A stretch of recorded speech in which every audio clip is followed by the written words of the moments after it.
we're going to discuss a little bit of physics here, okay? The ball flight laws and how we see side spin, which is a misrepresented term. The ball doesn't spin sideways in golf. What happens is the golf ball spins on a single axis, a bit like the world or the globe, and it's whether that axis is tilted as to whether the ball curves or not.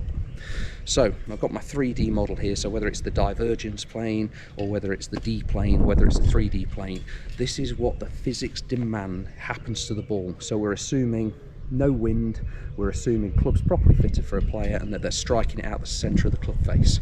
What you'll hopefully see here, okay, from my model is we've got a club face and the face angle is represented by the red arrow. We've got a club path, which is represented by the blue arrow, and then there's a target line represented by the white line here, which I'm not really going to use today to describe what we're doing.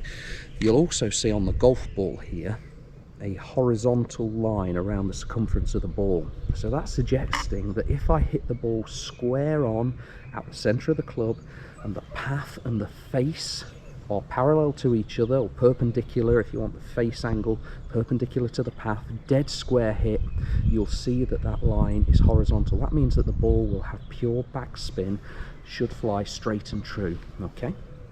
Now, if somebody happens to get the face to the right of the path, what you'll notice is that it tilts the axis of the ball, okay? Now this is what people mean when they say side spin. They've tilted the axis to the ball's going to follow that curve. If you imagine an aeroplane with its wings out and they tilt the wings, the ball is going to curve to the right, the aeroplane would bank to the right. So side spin is really a tilting of the axis of the golf ball. If the club face was close to the path, you can see that the ball tilts again. Now, it also matters what club you're using. If you've got a less lofted club, okay, like a driver, and the face is open, you'll see the amount of tilt that happens to the golf ball.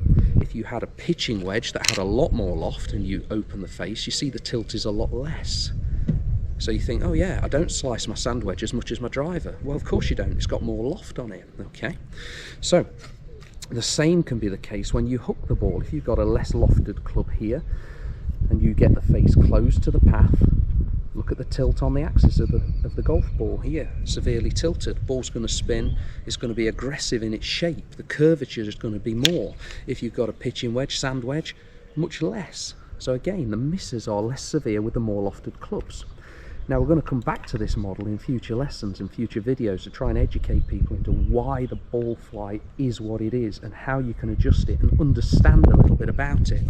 Really important feature to golf coaching this is for me, understanding the ball flight, understanding the physics and realising that what you might have thought was happening to the golf ball isn't actually the case.